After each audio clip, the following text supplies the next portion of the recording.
NBC News reported that the chair of the National Republican Congressional Committee advised lawmakers against holding in-person town halls. Now, voters here in Maine also want to talk to the people representing them in Washington.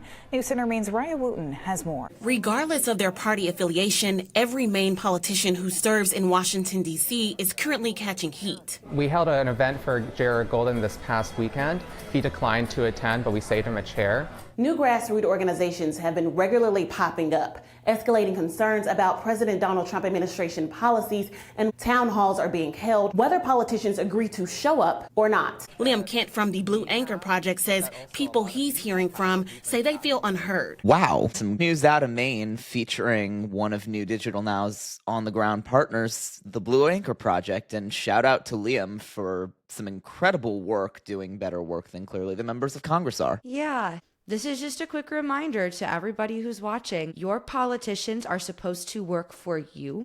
They're called a representative because they are supposed to represent you. And that is very obviously not happening in most places in the country. Yeah, and if that's not going to happen, we here on Concepts of a Pod are going to help you, the Democratic base, do something about it. And as you see here, our partners at the Blue Anchor Project set up this great town hall for Representative Jared Golden. Of course, he didn't show up. He RSVP'd no within 30 minutes, but really nice of them to still save a chair for him. And it really reminds me of when, I believe it was John Ossoff, a couple of years ago, did a debate and they left a podium for his opponent who just never showed up. Oh, it was great. It was David Perdue. He declined the debate for whatever reason. So shout out also to the debate sponsor who didn't cancel it, but instead set up that empty red podium and let John Ossoff answer the questions that the people wanted to hear answered and point to the fact that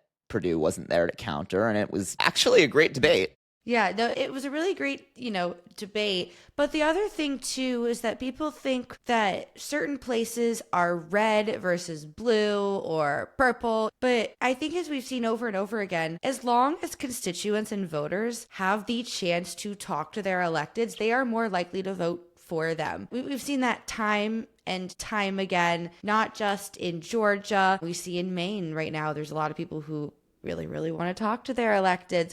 We also have seen from our own faux president, Elon Musk, that when he is spoken to by people who are in places of power, he learns and decides to come from a place of understanding, like when he was giving misinformation about what was going on in North Carolina with all of the hurricanes. And Pete Buttigieg said, I'll give you a call. And they talked, and Elon Musk came online and said, thanks for talking to me, Pete Buttigieg. I was spreading misinformation. It's really funny because yeah. No, he on Twitter almost acts like one of those elected officials himself. He thinks he is one. And it's weird because he's not. Nobody elected him. He bought Twitter, took over that, and bought the federal government and took over that. Let's be perfectly clear. Cosplay all you want. And now who is he to tell the Social Security Administration that they can't help people verify their identity over the phone anymore? Which, by the way, if you're upset about that, as you should be, talk to your representatives. Call your representatives. Same about one other thing we said we were going to yell about it if it happened. And of course, it happened a day after we recorded the podcast. They violated a court order. It was the deportation flights. I know, even if you think the border should be strengthened, we cannot forget due process. We can't. A lot of the people that Trump did decide to deport are incredibly violent criminals. But the problem is he did it illegally. Just like how a lot of the people who have been fired by Doge, the court said that was illegal. If they want to do these things, the courts have said that the federal government is more than allowed to do all of the things that they have said they are going to do, but they must do it legally. These are the first people we've seen push back and fight against this horrid administration, but they're just saying, make sure you do it right. And the thing is, we know that there's nobody smart enough in there to actually go through and do it right, and that a lot of these things are very likely to not happen because it takes so long for due process. And that's a pro and a con in many senses. But in this case, I believe it is a pro. I got to say two things on that. First, the irony of the fact that the only thing that might save our democracy is their own stupidity and incompetence in being able to dismantle it. But more importantly, I think, what happened to the party of law and order? Yeah. Wasn't that them? Yeah, that's the first thing I think of every day when I open up and read the news. I used to be someone who I would never wake up and read the news. I would just see, the millions of notifications on my phone. But now I sit and I go through and I read through each of the major news sources that people read from Politico to AP to NBC to BBC to Fox. I read all of them because I want to see what people are saying and how they're saying it. And my oh my, is it eye-opening to see how, surprised but not really, the conservatives and the Republicans are not actually doing anything they said they were. They're going back on all of their promises. And to all the people who voted for Donald Trump, I'm not sure why you thought he was going to tell the truth this time. And I'm not sure why you thought he was actually going to be the party of law and order. I see multiple stories every day of people who voted for Trump who either have been detained by ICE or their spouses have been detained by ICE. And they thought, well, it wasn't going to be me. I didn't think he would actually do it.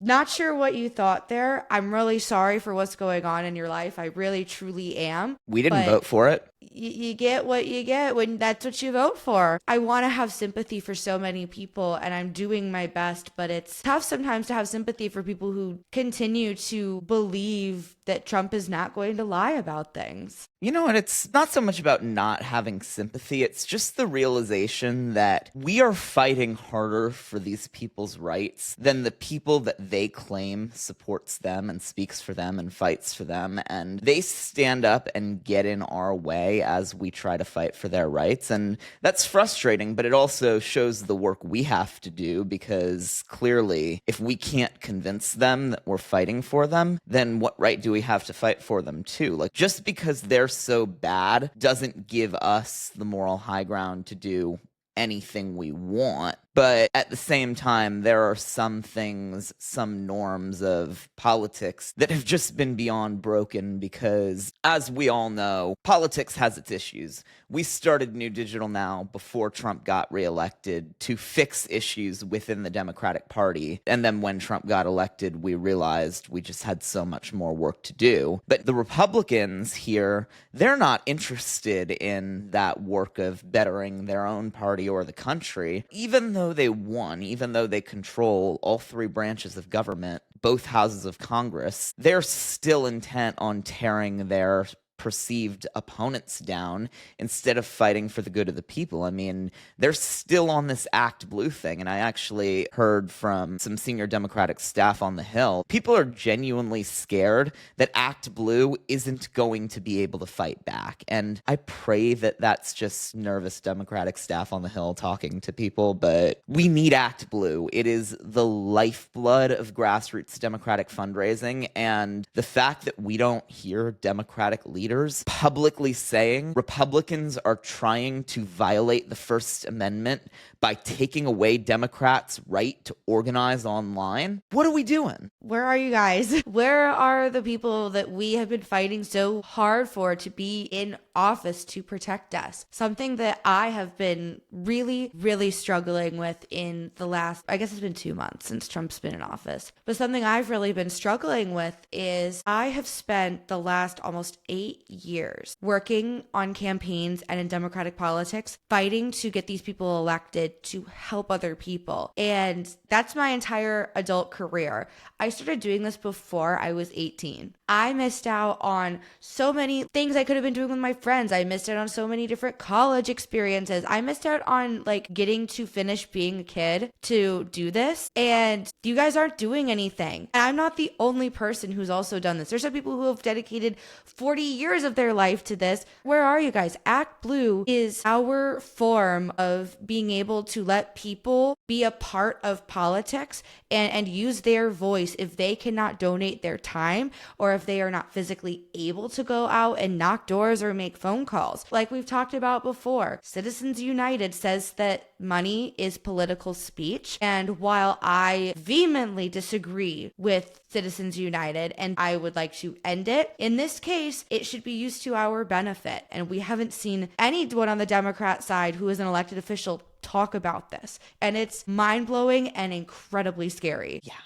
And you know what really pisses me off? The fact that even as we're not seeing our Democratic leaders come to the defense of the platform that powers our entire campaign ecosystem. We are seeing a bunch of Democratic influencers who are now coming out using this opportunity to criticize Act Blue for some of those scam pack text messages that Shayna and I have talked about a ton on Concepts of a Pod. If you know us, you know that we got in this to clean that up and educate donors like you on who's a scam and who's not. But I'm sorry, now when Republicans are attacking our ecosystem and trying to take the whole thing down is not the time to air out your personal gripes about how some operators are grifting and not doing the right thing, especially when you're not doing anything to help. Because New Digital Now, with Concepts of a Pod and with our focus groups and with our messaging, has been taking a very concerted effort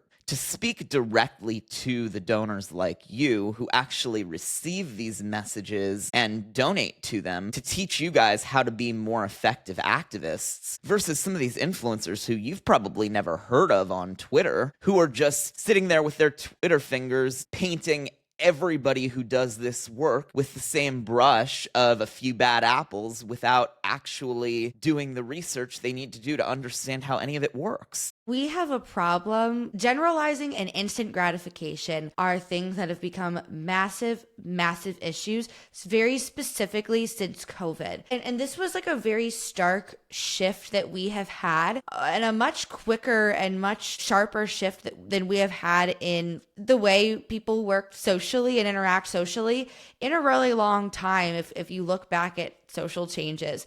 And I feel like some of the biggest social changes we saw from like 2000 to like 2020 were really mostly in fashion. And now since COVID, because nobody could go outside and do anything and production of just about everything stopped, now that's when we're seeing the massive changes in like how people talk and how people view things and how people decide to put out and receive information. And it has deeply, deeply hurt the Democratic cause and just like democracy in general. It's interesting what you say about instant gratification, because it actually made me think of a story I saw on John Oliver this weekend. He was talking about sports gambling, which has really only become a thing in the last 5 to 10 years. It really became legalized and exploded massively in 2018, just before COVID. And the reason I think about it is because of that instant gratification. It's like you watch a game and now you're literally betting on things happening in the game because people are too impatient to wait for the game to end. They need to bet on whether this guy's going to hit a home run right now. And it's, I think, the same kind of thing with likes, shares, retweets on social media. But the reality is the work of building democracy is hard. It's not overnight. It's not instant. It doesn't just happen with a click. We have to invest. We have to support our candidates. We have to build the technological infrastructure. And what we're doing here at New Digital Now is we are building a brand new platform that you've all been using. And thank you so much for using the first generation of what we're building, because every time you use it, every time we see results, it helps us tweak it even more, because what we're doing is we're building a system to turn that instant gratification that people like into real action. We are going back to the drawing board and building the technology to make something real out of that. And one of our huge breakthroughs that we're really proud of, it's still in beta, but you've all been using it and it's been working great, is the digital petition system, which was based on something President Obama built where people could sign petitions to get responses from the White House. And it was a really cool thing because it gave people that feeling that by pressing a button, they could do something. And you saw your signature get counted. And we're building that now. I've been working really hard to perfect that technology, but it's really been worth doing. And I think my favorite part has been the way we respond to the petitions, because we actually take the time to respond to every petition that hits its goal on our podcast. And we're not going to promise that we can do these things because we are still building that power. And the more you support us, the more we'll be able to support candidates who will have our ear, who will listen to you and do those things. And we appreciate you being here and helping us get to that point. But I'm excited to announce that in the petition system now, there is a separate response section where we've cut together clips from the podcast. And under each successful petition, you can actually see a little video clip of the response. So, I mean, we want you to watch the whole podcast, but if you don't have time, you can now see the responses directly. So we're now going to share with you some of those responses that we're going to add to the system. And today's first petition that we're going to cover is one we wrote to Democratic PACs based on the most common piece of feedback we receive here and the singular reason we started this organization, which is asking Democratic organizations to stop lying about matching donations and manipulating donors with messages of fear, guilt, and shame. And we've been beating that drum since we started because it is one of the most harmful things that Democratic organizations do. It's done for greed and self-interest, but it makes everyone upset, and it makes everyone less likely to donate to the Democrats who need it most. Yeah, this is something that we have been talking about over and over and over again, and my opinions have not changed on it. You said it pretty well. Yeah, and we are actually working very hard to address this one. It is the purpose behind our entire platform, because on the new platform that we're building, scam packs aren't allowed because you have to get directly in front of a camera and talk about what you're doing if you want to raise money with our technology. So that's what we're doing on that. And speaking of communication in the Democratic Party and how we can do it better,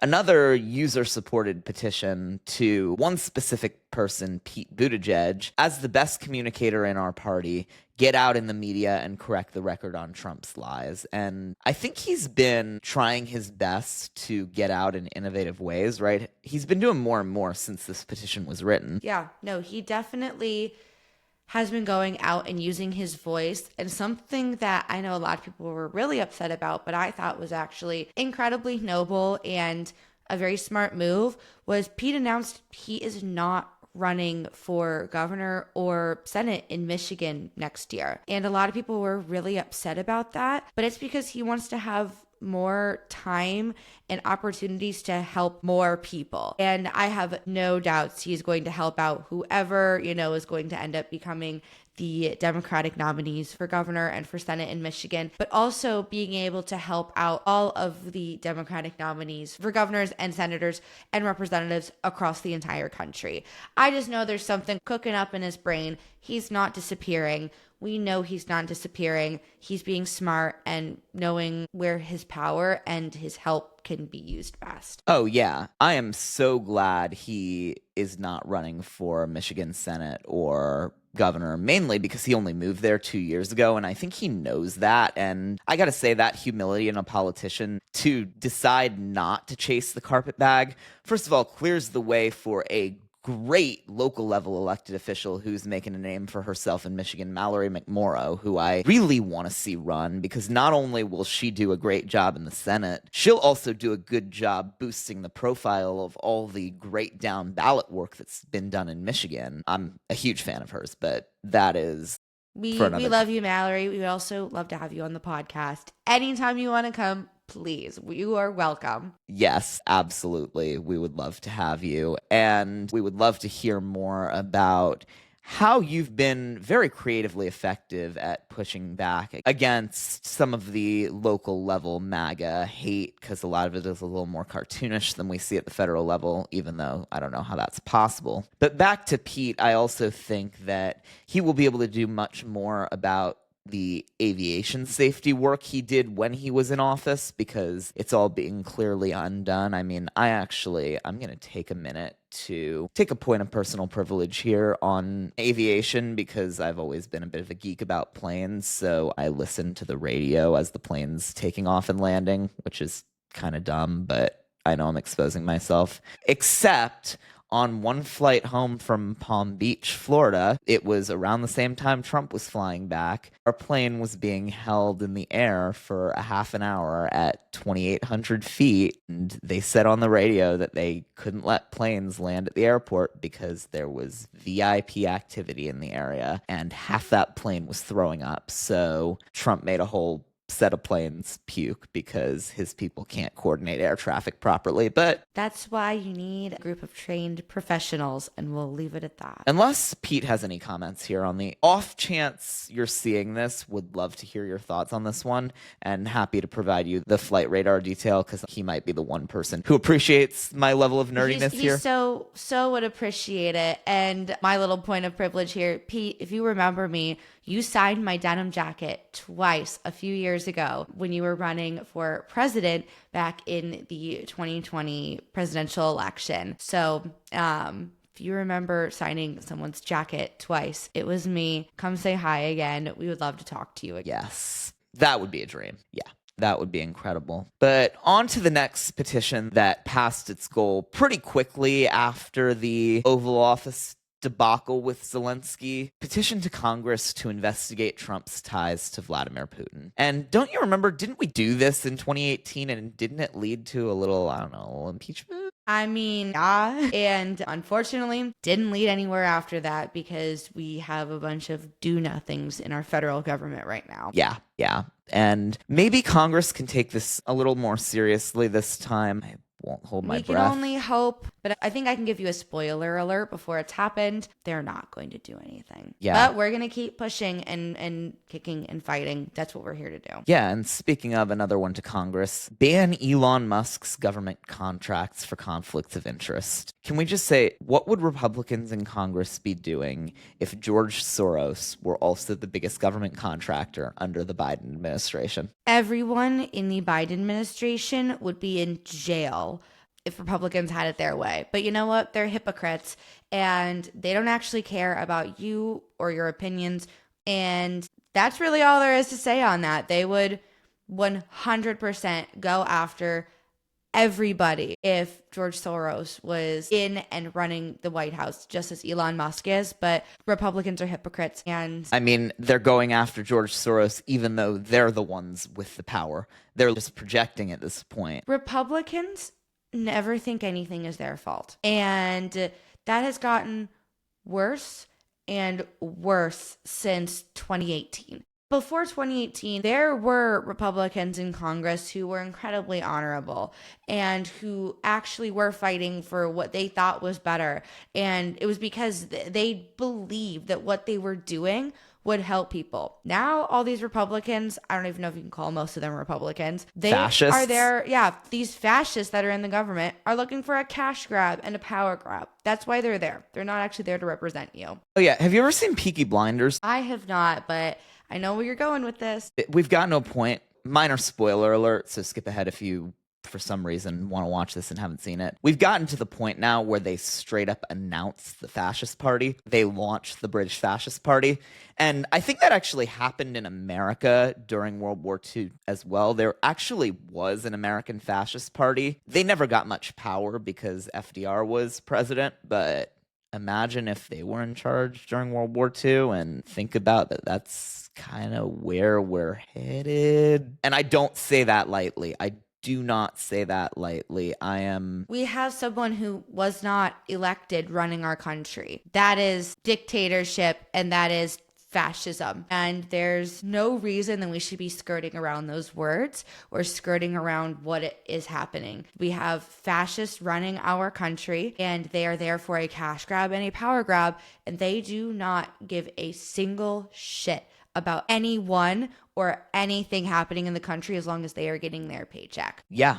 Which leads us to our last petition, and perhaps one of the most important but overlooked things the Republicans are trying to do, and I know there's a lot of those, so bear with us, but some of them really are important. This is the SAVE Act, and I think Democrats in Congress have been okay blocking this so far, and hopefully they can continue to block it, because do you know what the SAVE Act is? Tell me anyways. Tell everyone anyways. The SAVE Act is a piece of legislation that is essentially a national voter ID law, which, I mean, voter ID can be debated. There can be an argument to be made that voter ID is more secure. I would argue back that you can only do that if you provide everyone a national ID card for free, because otherwise it's a poll tax. But that's a fundamental political debate. The bigger issue with the SAVE Act is that it requires you to provide proof of citizenship, which is either a passport or a birth certificate that matches your photo ID, which in a lot of cases, the two cases I can think of are trans people and women who change their names when they get married but might not have a passport, might lose their right to vote.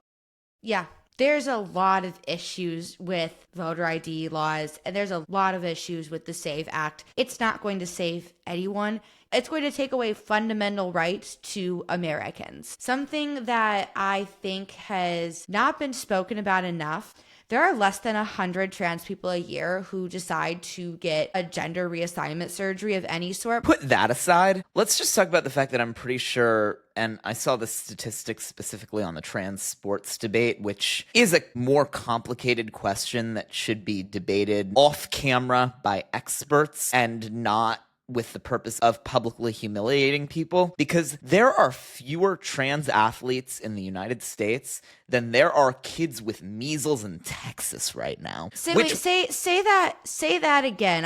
Say that stat again. There are fewer trans athletes in the United States than there are kids with measles in Texas right now.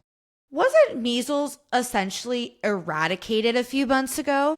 Yeah, and it was almost eradicated years ago. And then I think it was like 20 years ago, some quack doctor published a bogus study about how vaccines supposedly cause autism, which is obvious BS. And so much so that the guy actually lost his medical license. And now 20 years later, people, including our Secretary of Health and Human Services, RFK Jr., are still peddling that stuff. And it really needs to stop. Yeah, less than 1% of the population is trans. Less than 1%. They're not bothering you. They're just there being themselves. We love and support our trans, non-binary community here at New Digital Now. Want to make that very, very clear. We are here to help you and to support you and to fight alongside you. Yeah, and if for any reason anyone watching this doesn't like trans people, is uncomfortable by the whole thing, I mean, whatever, have your feelings, not going to agree with them. Think about this. Do you really want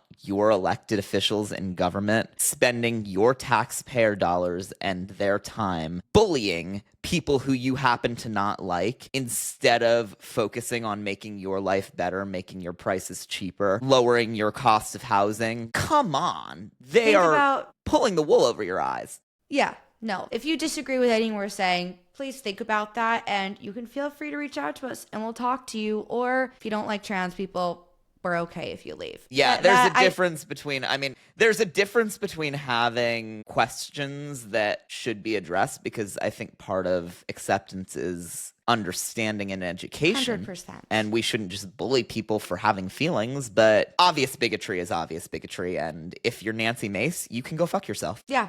And I think that leads really well into our Q&A for today. Here's a question that one of our supporters sent in that I'm also wondering. The 10 Democrat senators who voted for this awful budget need to explain exactly why they did it to all the voters, or they should be ashamed of themselves. When is this insanity going to stop? We are asking the exact same thing. Why did our representatives cave? And also, just a little thing about politics and elections here. If you are in a safe blue district, your electeds should be doing everything they can to push back against this administration. And I'm talking to you, Chuck Schumer. I'm talking to you, Kirsten Gillibrand, specifically. I am so disappointed in two people who I thought were some of my heroes, who decided to vote to cut Social Security and Medicaid for so many people in their state. And also the 8 other senators, one of which who is my senator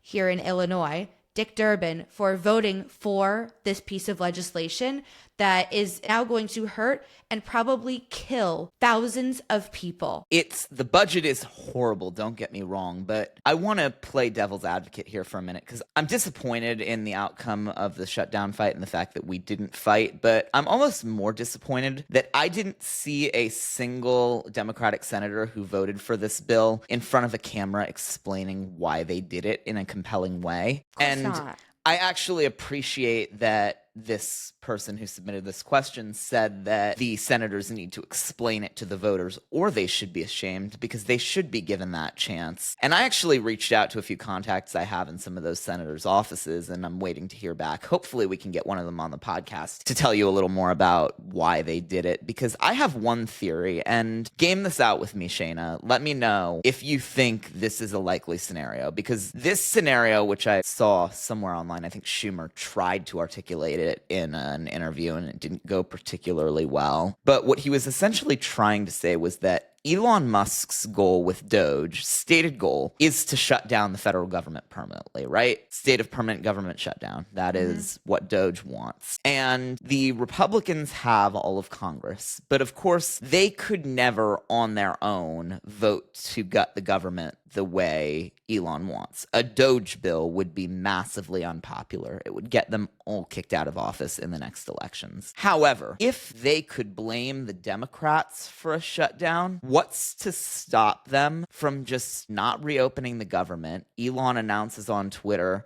hey, look, the sun's still coming up, even without the federal government. Maybe the whole thing was waste to begin with. You know what? We shouldn't reopen the government until every government official, who, by the way, at this point isn't being paid, submits a report to Doge as to why they should be refunded. And I have a feeling the next budget we saw from Congress would be the Doge bill. Is that crazy? Here's the thing. We have had an unlikely hero come out of the woodwork for us, and that is the Supreme Court and the federal courts. I have not had any faith in the court system for a very long time. And our federal judges are starting to really show up and do their jobs and fight for what is right. What's their enforcement mechanism, though? What happens when Trump and his goons ignore court orders? Because they're already testing the waters with those deportation flights. I know the court will say something, but what is their enforcement mechanism if Trump controls the executive branch and the DOJ is run by a bunch of cronies? I think, as we saw in Trump's first administration, how he went through how many heads of the DOJ, they just kept resigning or getting fired. I think that we are going to start to see that there's more people who have somewhat of a moral compass than we thought. And this is going to take a deep dive into the Constitution and the laws of the United States for what happens when someone takes over the government, essentially. And I would count this as Elon Musk, who is not elected, taking over the government. What happens next? I really don't think that Republicans would let the government stay shut down, because they want their money too. Like, this is how they are making their money. We have our unlikely hero are our federal courts right now. And I have a feeling that our constitutionalist friends in the Supreme Court, who have disappointed me more than I would like, are true constitutionalists, and they are going to be there to help us. I really hope you're right. And if not, we got to get in the streets, and we will be there to coordinate what we can. All non-violently, of course. I just want to say, anyone who's firebombing Teslas, blowing up Teslas, A, it's not helping. B, a lot of the people who have Teslas are liberals who bought them 4 to 5 years ago because they wanted an electric car. Like, stop blowing up Teslas. Yeah. Please don't blow up anything, period. We don't condone that. And that's what January 6ers do. Yeah, don't become insurrectionists. Instead, join New Digital now. Make sure you follow us, like, subscribe, share all of our content. We cannot do all of this without you. This is a wonderful community that we have started to build, and it's all because of you. And also make sure you join our Discord server. I love seeing all the people who've been saying hello and talking with us. We're not joking when we say that we will sit and talk with you. We love doing that. Please say hello to us. We are not hiding like a lot of your elected officials. We are here to talk with you and be transparent. And we're so glad you're here to continue this journey with us. Yeah, and to join the Discord server, all you have to do is donate even as little as $1 from any of our donation pages, and you'll get a link to join the Discord server right away. So we hope to see you there, and we will definitely see you next time. See you next time.